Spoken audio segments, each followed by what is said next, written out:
Hello and welcome back to Perspectives. On today's show, we have our usual roundup of the big stories around the world relevant to the Sikh community. And we'll take a look in more detail at a couple of stories in particular making headlines. And unsurprisingly, the huge floods in Punjab remain in the news. But as the fallout continues, more voices are interestingly turning towards the only permanent solution that we ourselves keep pointing to, of course, the ability for the region to manage its own waters, of course, under its own national banner of Khalistan. More on that in a moment. And here in the UK, the Kirpan gets highlighted, but this time in a more positive manner, as police send out a message before a local Sikh celebration to advise people that Kirpan wearing nihangs aren't actually a threat, at least to anyone who doesn't threaten them, of course. All this and more on today's show. But joining me, as always, is our very own correspondent in Canada, James Cousineau. Good morning, James. Good morning, Angus. And I think that people are at more risk and in a higher danger zone if they try to get a baguette away from me as opposed to somebody wearing a kirpan. I think just stay away from my food and you're safe. Other than that, welcome back, ladies and gentlemen, for another episode of Perspectives. And of course, at the end of the episode, we will visit more of your comments. Don't forget to stick around. Also, don't forget to like, follow, and subscribe. Yes, we want to see our subscriber numbers go up, and you are a vital part of helping us do that, and we do appreciate it. Back to you, Angus. Indeed, we couldn't do without our audience. And today, James and I together, as always, will be bringing you our perspectives on the daily news affecting the Sikh community across the world. And of course, do stay tuned, as James said, to the end of the show to review loads of your comments, which have been filling up below the videos. Right, James, let's get underway. What are you going to start us off with this morning? We are going to start off with today's leading stories, Angus. Of course, the present stark contrast of tragedy and resilience across the Sikh world. We have a report and an update on, of course, the catastrophic flooding crisis. And I'm going to leave that in terms of covering it on the show, but it will be in our Substack with the rest of the stories that we will be covering. Because we've got so much to look at, and we are going to look at the halls of justice, a high-stakes legal battle involving top political leaders, and the remarks of the Sikh community. Of course, we're also looking to Canada with the current decision by the Canadian courts when it comes to immigration and claiming that there is a risk to be deported to India if you are a Khalistan activist. That and much more as we jump into it here. So let's get started with our first story. And of course, that being the look at the political climate that is happening within the Allahabad High Courts. And that is in order to proceedings being halted when it comes to the reserved judgment of Rahul Gandhi and his Sikh remarks. Yes, it is still dragging on, but it is also being halted at the lower levels. So we'll take a look at that here. Sorry, folks, just had to get caught up on my other screen here. My apologies. But the Allahabad High Court on Wednesday reserved its verdict in a politically sensitive case involving remarks made by the leader of the opposition in the Lok Sabha, Rahul Gandhi. The concerning comments were in relation to the Sikh community, and this is a significant interim measure. Justice Samir Jain ordered the lower magistrate court in Varanasi to halt all further proceedings in the matter until the High Court delivers its final judgment, effectively pausing a legal challenge that has drawn national attention, and, as we can see, international as well. Now, the case originates from comments made by Gandhi during a visit to the United States in September of 2024. A complaint was filed by a Varanasi resident, Mr. Mishra, who alleged that Gandhi made a provocative and divisive statement by questioning whether Sikhs in India feel safe wearing turbans or visiting gurdwaras. Mishra contended that the remarks were inflammatory and capable of disturbing communal harmony. Now, the legal proceedings have followed a winding path. A magistrate's court initially dismissed the plea in November of 2024, citing a lack of jurisdiction because the alleged offense occurred outside of India and would require sanction from the central government. However, a Sessions Court later overturned this decision, directing the magistrate to rehear the matter and ruling that the absence of sanction was not sufficient grounds for dismissal. This prompted Gandhi to file a revision petition in the Allahabad High Court, leading to the current stay and reserved judgment. Now, during the High Court hearing, both sides presented starkly different interpretations of Gandhi's words.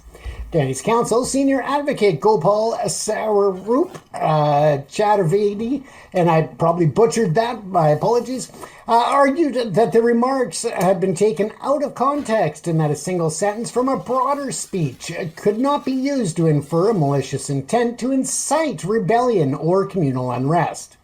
Now, the defense stressed that the speech must be considered in its entirety to understand its true meaning. Conversely, the counsel for Uttar Pradesh government argued that Gandhi's position as leader of the opposition lent significant weight to his words, especially when spoken on foreign soil. The state's council submitted that such remarks are projected as the collective voice of the opposition and described them as provocative and divisive. This argument frames the issue not just as a matter of domestic law, but one with geopolitical implications touching upon the Indian government's sensitivity to how its internal political issues, particularly those concerning minority rights, are portrayed to the influential global diaspora. The case has become a legal test of boundaries in political criticism when voiced on an international stage, and a ruling against Gandhi could have a chilling effect on the ability of opposition leaders to engage with diaspora communities around the world. Now, while the legal arguments center on the political impact on the Sikh community, the case is being driven by a private citizen and the Uttar Pradesh state government rather than by Sikh representative bodies. This dynamic suggests the case has evolved into a broader political contest between the ruling party and the opposition, where Sikh sentiment is invoked as a central theme.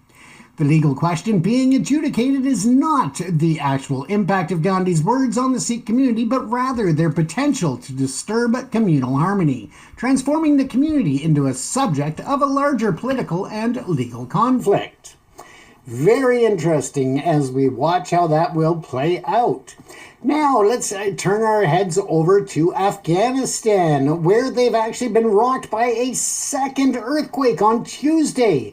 We know that earlier in the week there was already a catastrophic earthquake that caused houses to collapse and saw the death of over 1,000 people in the region. And again, the Tuesday's earthquake did not help matters at all. However, within the midst of it all, in the quake-hit Afghanistan, the small Sikh community's spirit of service shines through. In a profound display of the Sikh principle of Sawa, selfless service, the small and beleaguered Sikh community remains in Afghanistan, and they have mobilized to provide critical aid to victims of a devastating earthquake that has claimed, as I said, over 1,000 lives right now. The count is just over 1,400.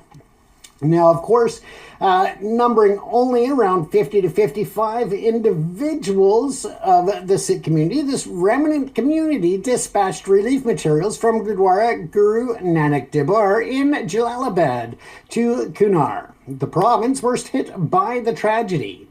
There has also been overwhelming support from the Sikh community around the globe to try and assist those on the ground.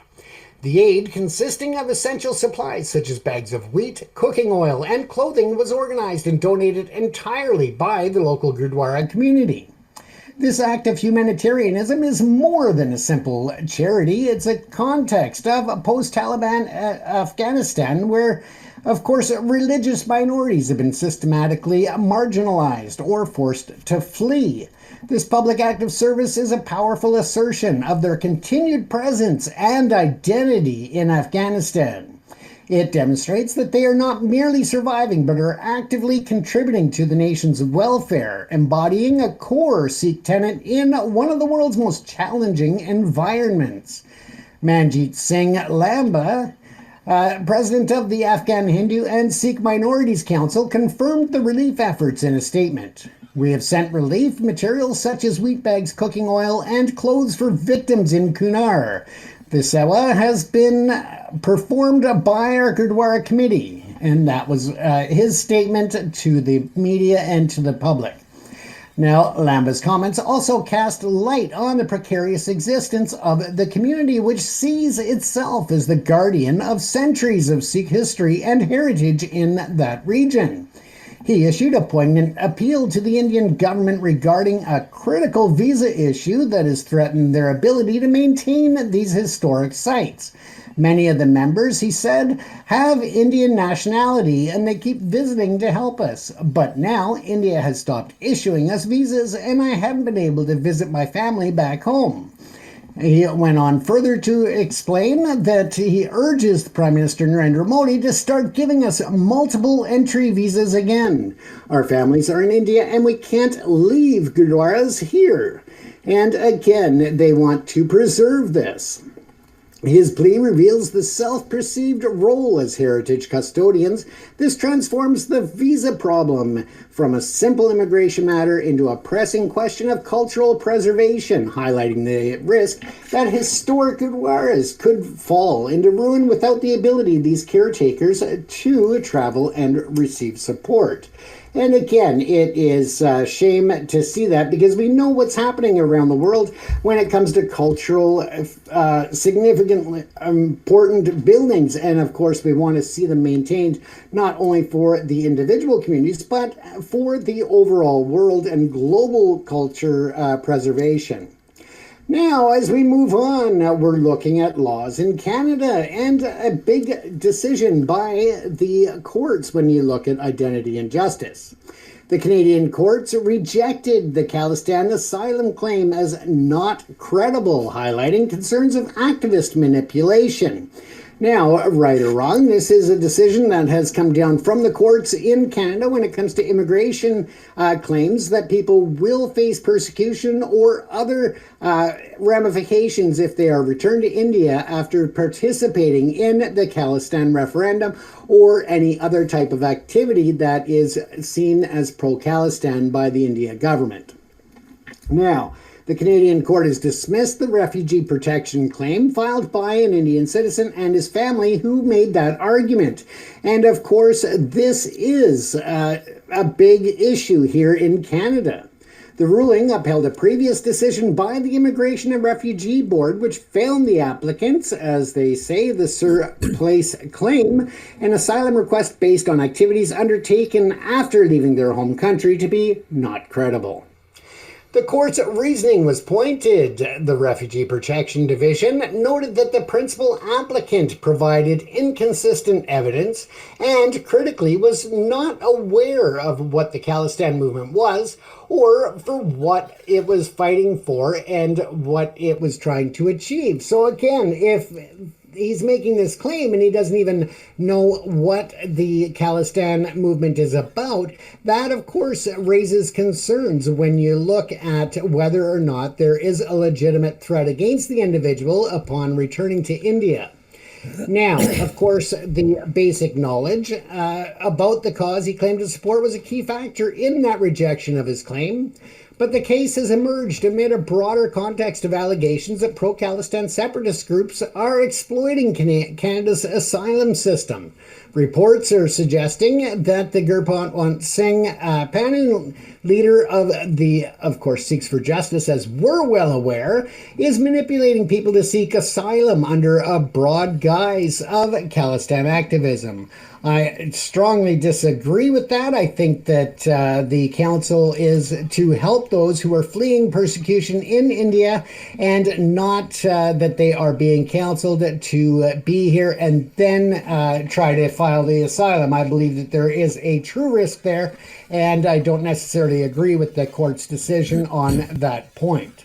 However, the instance lends credence to concerns about the misuse of the refugee system and places the issue at the sensitive intersection of Canadian immigration law and, of course, international geopolitics.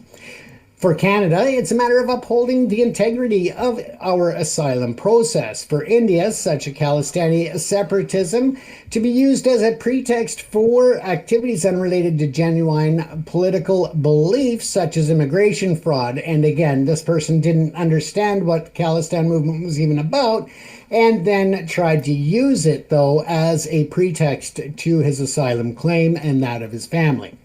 Now, the ruling provides validation for the India government's narrative, and it complicates the political landscape for Canadian Sikh leaders who must balance advocating for genuine refugees with distancing the community from fraudulent claims that could tarnish its reputation. And of course, we have a great respect in Canada for the Khalistan movement, for the right of self-determination, and of course the freedom of everyone to voice, whether it is supporting a Khalistan referendum, supporting the formation of a sovereign nation, or speaking out about Quebec and talking about Quebecois and their separation. It doesn't matter. In Canada, we respect everyone's right to do so. And to see people trying to exploit the issue for their own personal gain, that, of course, is a concern to not only the overall Canadian community, but, of course, the Sikh community as well, because they don't want to see the tarnishing of decades of work and struggle and sweat that's been put in by everybody that's been moving on this. So again, we'll watch how that plays out, but it definitely shows a real lack of connect there when it comes to people just trying to use it for their own benefit, as opposed to genuinely looking for the autonomy and sovereignty of Punjab and Khalistan, Angus. Now, let's take a look at a powerful essay that's being circulated and spoken about, not only in Canada, but around the world. Yes, on the same day that headlines focused on the divisive issues, a powerful counter-narrative emerged from one of the most respected figures in the Canadian Sikh community, Senator Baltej S. Dillon. Yes, we had the pleasure of meeting him just a few months ago at the Sikh Heritage Month event, and you can see him as we go through the story. We do have images of him from that event. Now, this particular news is not about his historic event as becoming the first Sikh to fight for the right to wear a turban in the RCMP, but instead it is a very poignant article that was very personal and insightful, and that is an essay that is published in Policy Magazine titled "On Being Canadian: The Space We Make for Each Other." In the piece, Dillon, a retired career police officer, as I said, and lifelong advocate for diversity, reflects on his journey and the broader meaning of identity and inclusion here in Canada. The central theme of the essay is the conviction that it is possible to be fully Sikh and fully Canadian simultaneously, or in partnership or synchronicity with each other, however you want to put it, but not setting one aside, but living in the space where they have strengthened one another. Dillon recounts his historic and highly public struggle to win the right to wear his turban while on duty with the Royal Canadian Mounted Police, a movement that he describes as a turning point in the life of the country that sparked a national debate rather than a quiet conversation. His victory was not just personal. It forced the national institution to adapt and to diversify rather than compel an individual to abandon their individuality and their identity. Dillon argues that the process of institutional adaptation is the true measure of a just society and the foundation of Canadian strength. He draws a powerful distinction between tolerance and true inclusion. Writing, tolerance says, "I will put up with you." Inclusion says, "I see you, I value you, and I welcome you." That shift matters. Tolerance may keep a fragile peace, but only inclusion creates belonging, and belonging is what gives Canada its strength. Now, the publication of this essay is highly significant. It offers an authoritative and positive narrative of Sikh integration and contributions to the great nation of Canada, standing in stark contrast to the divisive narratives of separatism and diplomatic tensions. It also serves as a potent reminder that the story of the Sikh diaspora is overwhelmingly one of successful immigration, civic contribution, and of course strengthening of the national fabric. So that is really a big and important essay that I think has really hit not just with the Sikh community, but I think all minorities and Canadians as a whole. Now, as we finish up this report, we're going to take one quick look at where things are at with the transnational extortion threats that are rattling the South Asian business owners still. But there is some light at the end of the tunnel in terms of the community coming together and taking a proactive stand against this organized crime and this extortion ring that has been hitting not only the community here in Surrey, but also in communities across the nation. However, police in Surrey, British Columbia are escalating their response to a growing crisis of extortion attempts that have been made targeting and terrorizing the South Asian business owners. The Surrey Police Service, in conjunction with the RCMP and the National Division of the RCMP as well, they are dedicating an extortion investigation team, and it's collaborating with the provincial and national teams, and they are looking to combat a crime wave that has clear transnational origins.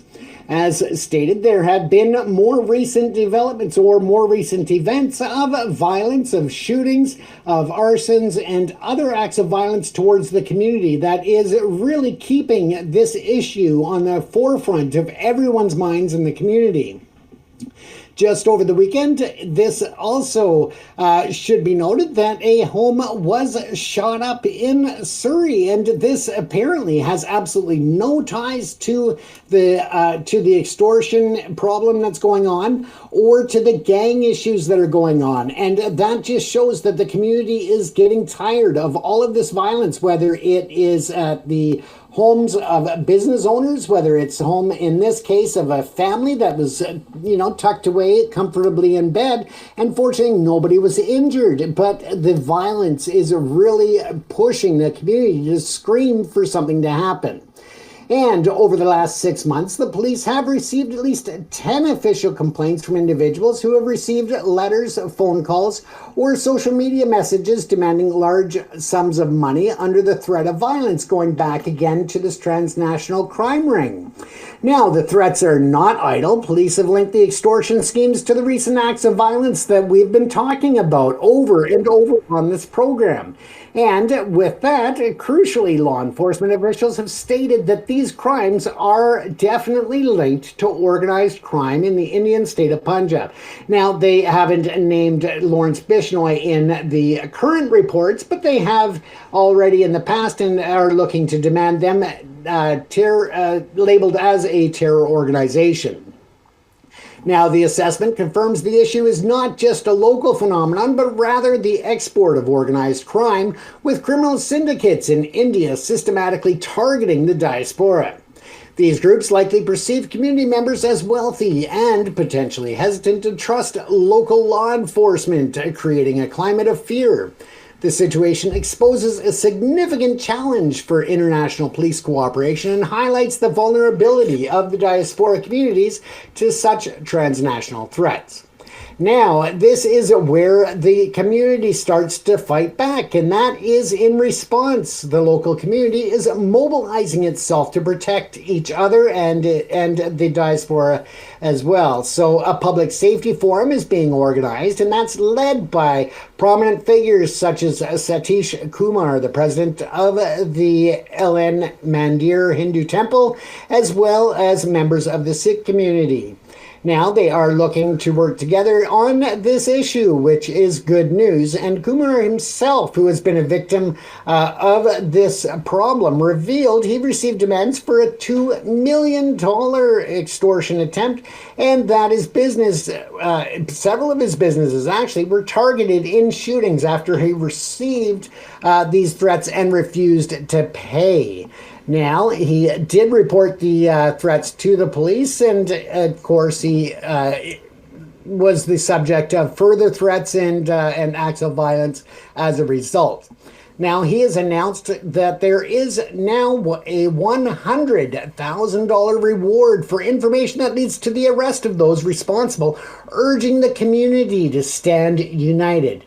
He says, don't be scared of these guys. They don't want to kill you. They only want money from you guys. So he is, again, standing up and speaking out, but he is also, as I said, gathering members of various communities, including the Hindu community, the Sikh community, and others to try and curb this problem and to make people feel more comfortable to stand together, to fight this crime, and to empower law enforcement with the information they require. Now, of course, we will follow the story as we have been, and we will keep you up to date. And in closing, the RCMP Chief Superintendent Wendy Mahat has expressed concern that there may be more victims who have complied with demands and have not come forward to police. And she is strongly urging anyone targeted to report the threats immediately, not to let them go unreported, so that they can make sure the resources and the help is there for the community that's required, Angus. Yes, indeed. Thanks for those stories, James. I just want to pick up on a couple of those stories which I think particularly resonated. And firstly, I think the one that immediately sort of jumps out and is on the face of it is actually perhaps even the most concerning, is this judgment, this case where an asylum seeker's application for asylum in Canada was rejected, despite the fact he was claiming persecution under supporting Khalistan. Now, on the face of it, this is really worrying. Why on earth would Canada actually not now acknowledge the essentially the transnational repression that is occurring? If you are a Khalistani activist, you only need to look at what happened to Hardeep Singh Nijjar to know that if you actively campaign for Khalistan, you are genuinely in direct threat of your life from India. And particularly if you live in India and you reside in India and you campaign for Khalistan, we know what happens to you in India. So certainly on the face of it, this judgment flies in the face of certainly everything that we believed Canada stood for. However, and I think this is really, I think the message coming out of this is this case is not black and white. I think there are nuances if you dig down in here. Now, of course, it's very easy to jump on this. And of course, I've talked a lot about my concerns about Mark Carney and the way he is taking the Canadian government, leading the Liberal Party supposedly, but actually taking it in a direction that I think the Sikh community in Canada probably are feeling a little uncomfortable about. And this case, again, on the face of it, appears to be moving in that direction where they are now rejecting this whole Khalistan idea, that they are siding more with India and saying, no, India aren't persecuting Khalistan. Well, of course they are. We know they are. But actually, in fact, I think the good news about this story is when you dig a little deeper into the story, there are nuances, there are legal nuances. The reason actually this case was rejected primarily, and again, there are lots of nuances here, but it wasn't because he was claiming asylum for supporting Khalistan. It was because he actually wasn't in reality. I think the judge saw through what was going on here. This was a clear case of immigration exploitation. And this is where the rule of law is actually working well in Canada. And again, we talked a lot about this in the past, is that the immigration system in Canada, and not just Canada, but across the Western world, is being exploited by a lot of organised crime. They are using all sorts of loopholes, any opportunities to exploit the system and pouring immigrants illegally, effectively, into the West. This judgment, by the looks of it, looked into this case and realised it was more likely a case of exploitation. This guy didn't really know much about the Khalistan cause. Clearly, it turns out the judge made his judgment, or her judgment, I don't know, but the judge made a judgment to say that you actually, in reality, are not a Khalistani activist. Your life is not in danger because you're a Khalistani activist. The evidence is clear that you don't know enough about Khalistan to prove the point that you actually are a Khalistani supporter. You've just grabbed that excuse as an excuse to try and claim asylum, when in reality you're not. Yeah. And all you're doing is you're in fact endangering genuine Khalistan activists fleeing for their lives from India. So actually, as I say, the nuances of this case really, I think, point to the fact that it's not a black and white case. Canada still does support the right to free speech. It does support this whole concept of Khalistan in terms of its legal democratic status. It does still recognise that India is a genuine threat to Khalistani activists, certainly on Canadian soil. And in fact, it is supporting and continuing the rule of law and trying to prevent the exploitation of the system, so that genuine asylum seekers under the Khalistan banner are still protected. So I think that is important to bring out in that story. And I'll say to the audience, don't take it on black and white. Canada, I think, still does believe in granting asylum for Khalistani activists. Now, the second story, which I want to quickly just cover, is the story of Gandhi, Rahul Gandhi. We did actually cover this last year when he made his speech.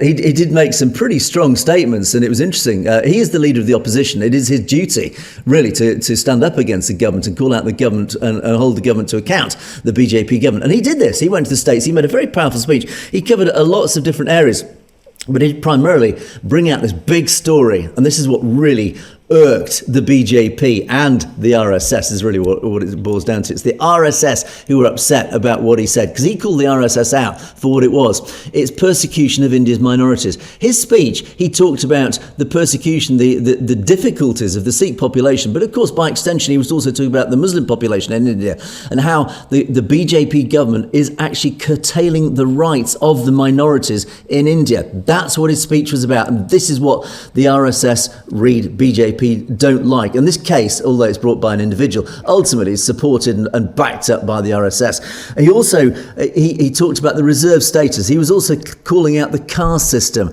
Again, that is something that the RSS are so keen to perpetuate, because it's what's keeping the Brahmins, that upper caste, in control of India. So any criticism, any potential threat to the caste system, they immediately jump on. And also, he was talking about the women. He talked about how women essentially are treated as second-class citizens in India, a subject we talk an awful lot about. So again, he was calling out what the problems were ideologically in India, the caste system, the second-class treatment of women, and the persecution of minorities. All things that any normal, decent human being would stand up for. But those are all things that the RSS fight against. They essentially, all those persecutions, the persecutions of the minorities, the persecutions of women, persecutions of lower caste people, that is what the RSS stands for. So there is an ideological war going on. Now, Rahul Gandhi, we've talked a lot about him. He is ultimately, he is part of this Gandhi dynasty, so he's no friend, let's say, of the Sikh community. But ultimately, he is doing his job. He's calling out the RSS for what it's doing. It's not surprising the RSS are standing up angrily, saying, "Oh, you can't say this. You're anti-Indian." No, he's not. He's not anti-Indian. He's anti-you. He's anti-RSS, and in that we are certainly aligned, James. Absolutely, and I think that he is genuinely trying to move India forward in terms of policy, in terms of geopolitical climate, and in terms of the respect or the rights of all. And I think that, he's not going to do it all by himself, but I think he's slowly trying to move that pendulum a bit more towards equality and human rights respect, as opposed to human rights abuses, Angus. Indeed. So, as I say, we do support the very words that he made in the US, and good luck to him in that legal case. Right, James, I'm going to move on to my first story, as we're running out of time already. I need to rush through this. Baz News has produced another editorial in the last couple of days, which is very interesting. We've talked an awful lot recently about the floods. Of course, the fallout of the floods is still a dreadful situation, and the fallout is still occurring right across the Indian media, but of course it's in the Western media as well.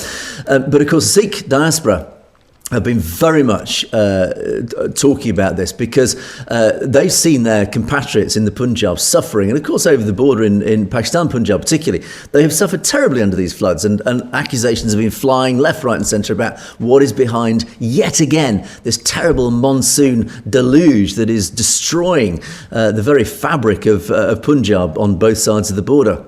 And of course, the accusations are flying around that it is India at best mismanagement, but in reality, the belief is it is a deliberate policy, a deliberate tactic to destroy the Sikh community and destroy its enemy, the Pakistan, as it sees as well. Now, in this editorial that's appeared in Baz, really, I think, reflects and just brings together many of the arguments that we indeed have talked about on this show over the last week or two, and in fact, even last year again. And it's all about what is the solution? Because this situation happens every single year, but it's particularly bad this year. We've had bad years in the past, even 2 years ago it's particularly bad. But certainly this year has been terrible. And once again, it brings up the argument, okay, what is the solution for this? This cannot be allowed to continue year after year. And of course, we on this show have reached our own conclusion, and this conclusion is now reflecting more and more, increasingly so, across other media. And Baz News have jumped on it with this brilliant editorial. This editorial is written by Jessica and Sandu. He's a very high-profile character. He's actually one of the founders of Baz News, but he himself has clearly realised what is going on here. He's realised that there is only one solution. He's written a very, very powerful piece, and I just want to cherry pick some of the things that he said in this piece, because it really just sums up beautifully everything certainly that we've been saying, but encapsulates everything that I think the whole movement, the whole Khalistan movement, the whole Sikh population movement, even people in Pakistan are now actually saying as well.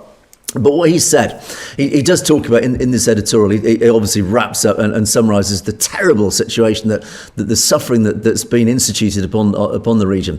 And he says, once again, we have been forced to save ourselves while the so-called largest democracy in the world looks away. So he's talked about how it's come down to the Sikh community itself to save itself. And there's been no resources coming from Delhi. There's been no help from Delhi. It's actually come from the community itself to pick itself up and save itself from the disaster. And he actually says that Modi, this is interesting, Modi has not uttered a single word. Neither has Bhagwant Mann, the head of the state. The Indian media has treated what he calls the unprecedented destruction with silence. Worse still, Hindu nationalists have mocked Punjab online while villages sink. We even talked about Major Araya just yesterday, who's been mocking this, saying it is a deliberate tactic of Hindutva. And yet, and James, you talked about Afghanistan, this terrible situation in Afghanistan. Modi and his ministers have actually gone onto social media and tweeted what a disaster, what a catastrophe it is. And they've even sent aid. The Indian government has sent aid to Afghanistan, and yet about the situation in its own country, in its own borders, it's remained silent. There has been a single tweet from Modi. There have been no resources, no aid sent to the Punjab, which again, why? It speaks volumes. And Jessica talks about the huge sacrifice in the tradition that Punjab has made on behalf of India. It talks about we gave our sons and daughters to the Indian army. We've literally spilt our blood for this country. We've given our rivers and land to feed the country. We are the breadbasket of India. And what do we get in return? We're rewarded with neglect and betrayal. Punjab is an afterthought for India. It's a colony, and that's a key word he uses there. It's a colony to be exploited and abandoned. We often talk about how India is still colonialised by the Brahmin ruling elite. There's been no looting because of course he talks about how the Sikhs have stood up, they've stepped up and helped the region. And they said, in this disaster, unlike many other disasters, there's been no looting, no fighting, no collapse of social trust. Instead, there's been seva, selfless service. There's been langar, there's been food being distributed. And there's been community spirit. This is, as he called, a high trust society in action. Punjabis are looking after each other because no one else will.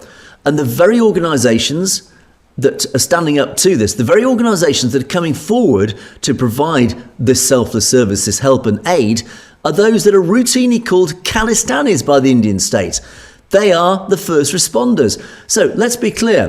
The Indian state, as he says, the Indian state always likes to smear the Khalistan cause. They call Khalistan, they claim it's like a bad word. If you're a Khalistani, you're a bad person. And yet it is these people, the Khalistanis, who've actually stepped up doing the job that the Indian state should have been doing in saving people, helping people, bringing help and aid to those in need.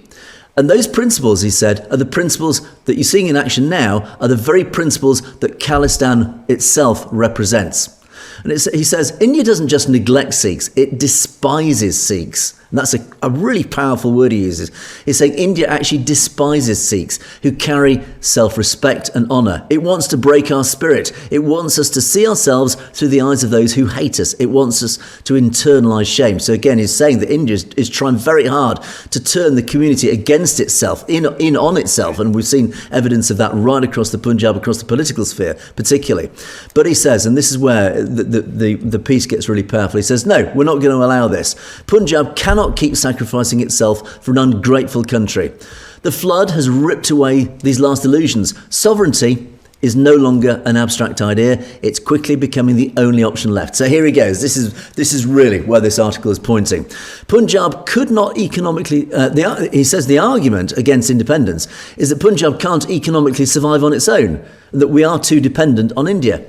This argument collapses in the face of reality. What is economic survival when India is already destroying our economy, flooding our fields every year? In other words, again, we talked a lot about this, how the India state seems to have a policy to destroy the economy, the very social fabric of the Punjab. It's pouring the drugs in to destroy the social, the youth of Punjab. So as he says, we've nothing left to lose. You're already destroying the Punjab, so we may as well have independence. What is dependence when the state refuses to protect us or provide relief anyway? So we're being told that being part of India meant security and belonging. No, instead it's meant dispossession and abandonment. We were told our sacrifices would be recognised. Instead, they are mocked. We were told Punjab could thrive within India. No, Punjab has been systematically bled dry. The floods are radicalising because they expose the entire arrangement between Punjab and India as a lie. If it wasn't clear post-1947 already, and of course, yes, we do know that, we talk about it a lot. And if he signs off this article by saying independence is not the risk, remaining in India is the risk.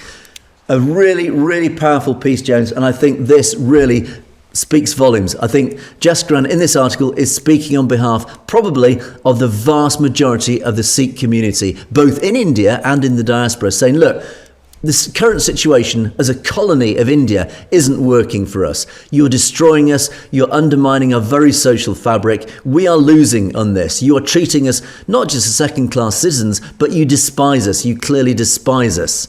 So as a result, that means you are growing support for the Khalistan cause, justifiably so.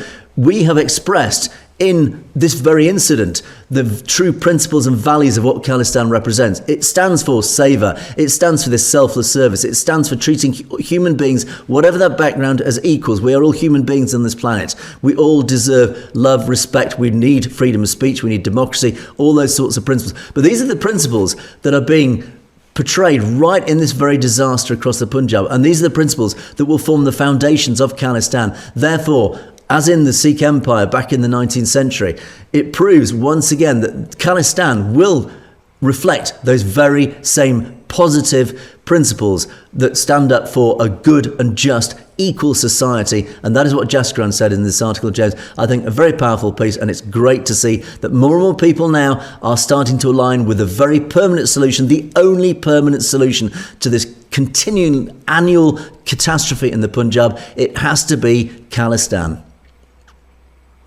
Absolutely, Angus. And we've got a very extensive and thorough, in-depth report on our Substack about the flooding and about the whole situation.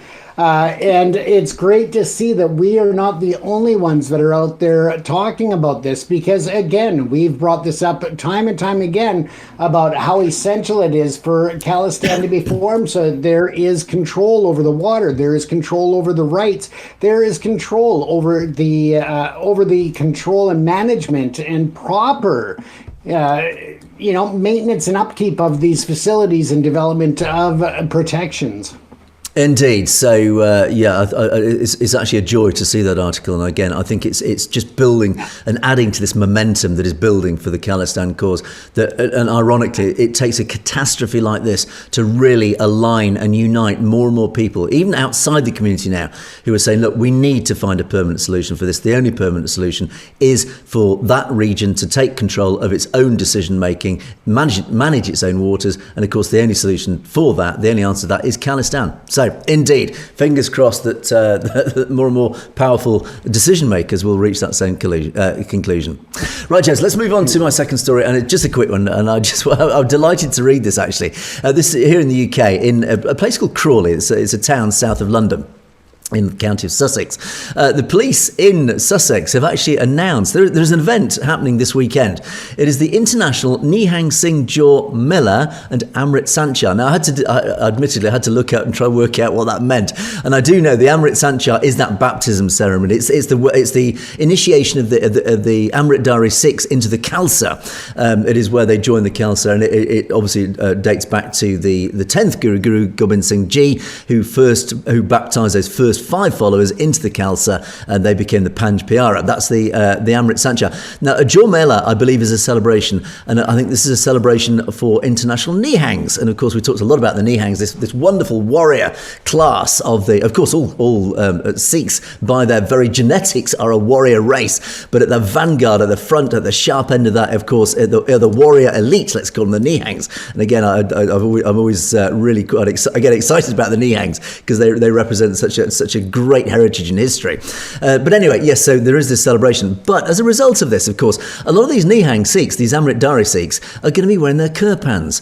Now, the Sussex police have anticipated what potentially could happen here, and they've actually gone out publicly, they've made a statement publicly telling the local community to reassure the local community that you will see a lot of Sikhs walking around the area shortly carrying the Kirpan. And they explain what it's all about. They say it's to do, obviously, with the local Gurdwara, Guru Nanak Darbar Gurdwara in Crawley, where a lot of Nihang Sikhs are obviously going to be seen, and they do hang around there, obviously, as part of the Panth there.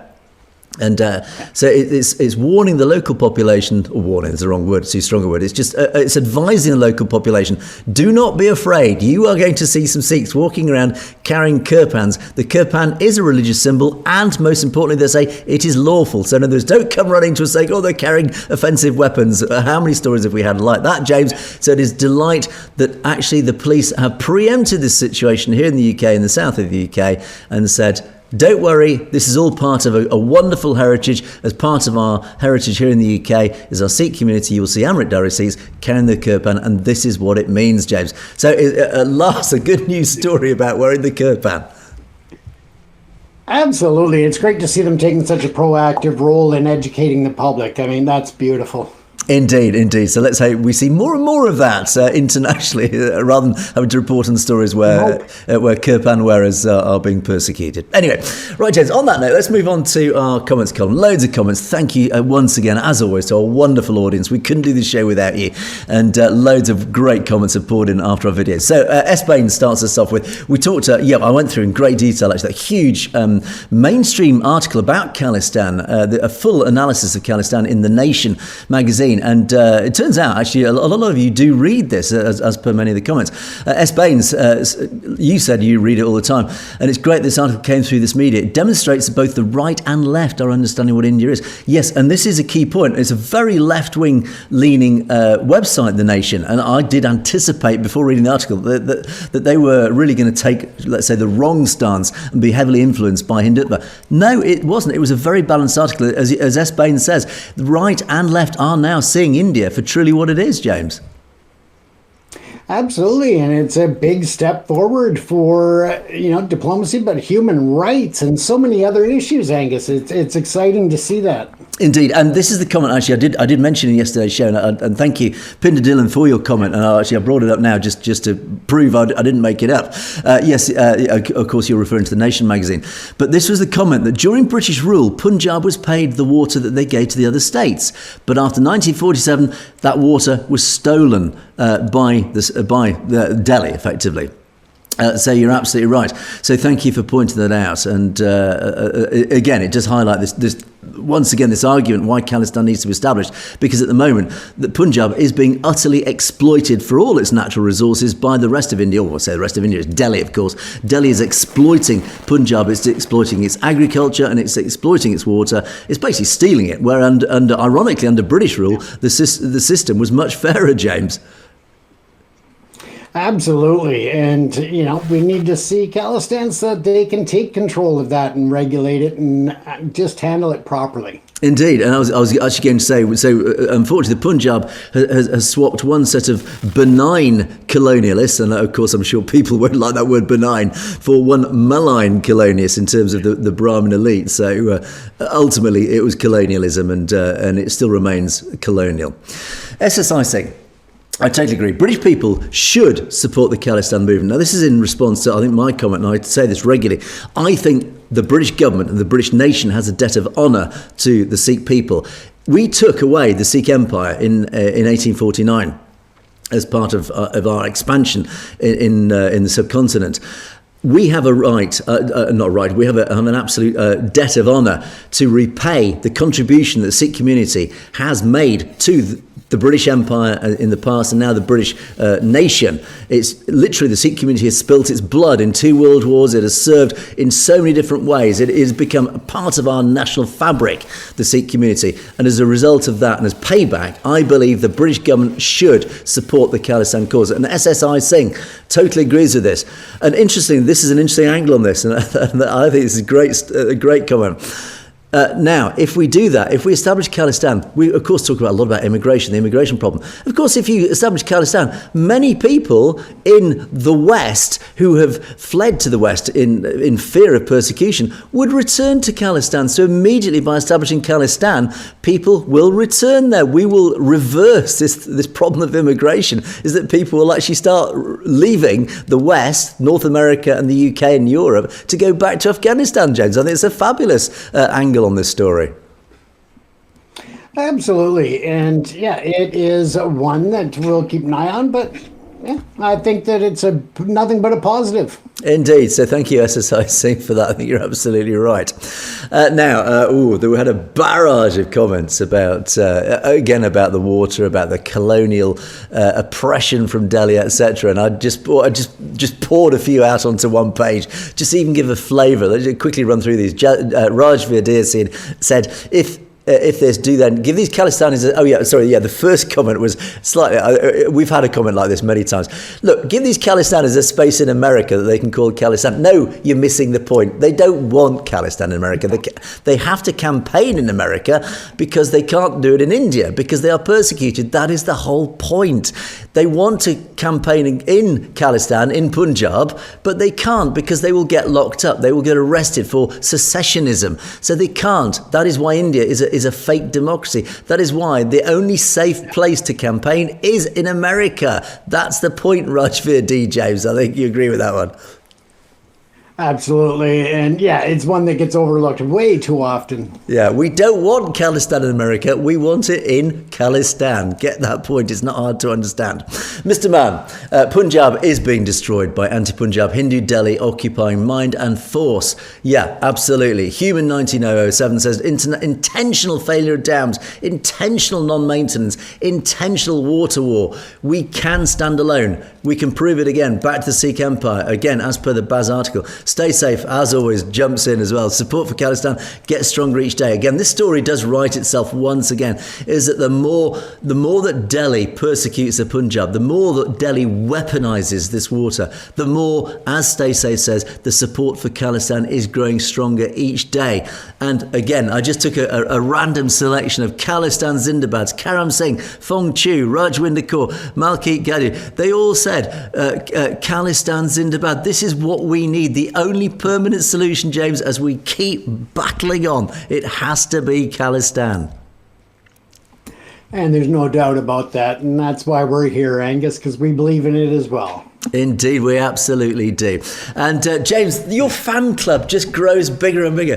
James, I like the way you look and laugh, says Hardal Singh, and welcome to the show. Well, thank you, Hardal, for your comments. I'm sure James will be delighted by that. Well, thank you very much. And yeah, we'll try to keep you laughing. It's not just about entertaining myself. It's about bringing you in on that too. So thank you very much for the comments. I'm glad you noticed. Indeed. Bobby Singh says, love your show. Well, we love your comments. Now, this is important. If possible, please split the show into multiple vlogs by topics. A relevant topic can be viewed by audience as per their interest. Thank you for this comment. This is a good comment. My immediate response is, well, actually, if you look in the comments, I have every show that we do, I do put chapters. So if you want to skip a story that doesn't interest you and skip to a story that does interest you, you can just immediately just click on the timestamp and it will jump you to that. Now, yes, I agree. We do shorts, actually. Some of our editors do create the shorts. What you're saying is, can we split it up into separate stories? This is something I have considered and I would like to do. Maybe we will do it in the future. The main issue, the reason we don't do this, is just time. We are a very, very small team. It takes a huge amount of time to quickly edit the show and put it together.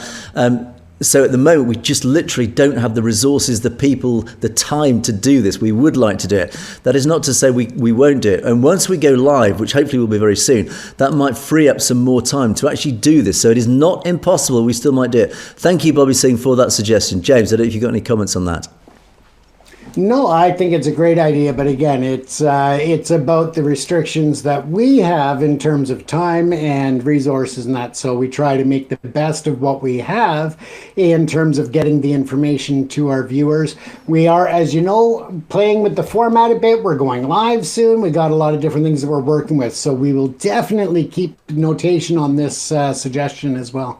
Indeed. Softer Muffins says, why has the show such limited access? I can't imagine how Sikhs aren't listening and sharing the show. Please be aware and share. We are shadow banned. It is very difficult for us to grow our audience because we're up against a lot of agents, let's call it, of Hindutva who work in big tech, who work at Google, who are doing their very best. We know that they are shadow banning us successfully. They know that people struggle to find this show. And of course, we are banned in India itself. But there are Indians in India itself who are managing to find us through all various means. We have to rely on you, our audience. So if you are out there, particularly if you're in India, please get more people, talk to more people about our show, make them aware that you can watch us. There are ways around the firewalls. They can get through to us. There are ways to watch us. So please do spread the word. We need you out in our audience to get out there. We can't do it through normal means, through social media or whatever, because we are banned. We're shadow banned. They are the huge, powerful technical forces who are restricting us, who are trying to keep us controlled. And this is actually ironically why we don't get many critical comments, is because many people in India who would otherwise on the RSS side criticise us because they don't even know we exist because ironically we are banned. So yeah, please get the word out there. We need to rely on you, our audience, our wonderful loyal audience, to spread the word. Thank you for all the work that you've done so far, James. Yeah, and I'll just add a bit to that, Angus, and the fact that as Angus said, that the audience is such a big part of getting this show out there and letting people know about it. But also in turn, we are very restricted in terms of the resources. We're a small channel. We've been demonetized by YouTube, and therefore it makes it a little more challenging to have the resources to actually do advertising online and try to circumvent the shadow banning that way as well. But again, if you happen to have the resources that you're able to support the program, you can find in our link tree different ways that you can support this program and the Satellite channel. So, and we appreciate it all because we are a small channel, and we want to grow with our audience as well. So, and it's also worth pointing out that this channel does not make money. This channel loses a vast amount of money. It's an expensive channel to run. There's a lot of people. Well, so we have a relatively small team, but there is a team and a lot of resources that need to be paid for. We are not monetized. This is why we're very much reliant on our audience. We don't have the benefit of these Indian channels that have 3 million subscribers and are making hundreds of thousands of dollars every month. Very clearly very profitable channels. We're not like that. We are a non-profitable channel. We actually lose money on this channel, but we still continue because we're still trying to get the truth out there. We're doing it out of passion and principle. So again, we're very much reliant on you in our audience. Please do feel free to donate. We would very much appreciate any donations. It does help keep us going for longer. But again, as I say, we're very much reliant on our channel. And Surjit Kondal signs us off today with absolutely the right epithet. Nice to see you both. God bless you both. Well, as we say, as we always do, we'll turn that back on you, our audience. God bless all of you. And thank you for your loyalty and your support. James, I'm sure you feel the same. Absolutely. Indeed, we couldn't do the show without you, and so we do appreciate all the comments, all the support, and of course everything that you do to keep this show going. It is a joy to talk to you on a daily basis, so please don't let that ever come to an end. But that is it. We must bring Perspectives to a close for another day, and indeed another week. But please don't forget to keep your comments coming. We do appreciate them. We do read every single one. Don't forget you can message us directly at message@sutledgetv.com if there's anything you'd like to bring to our attention directly, if there's anything you want us to talk about that we might have missed. But that is it for another day. Thanks so much for watching. It is a goodbye from me. It is a goodbye from James. Stay safe, everyone. You have, of course, been watching Perspectives. We will see you next week.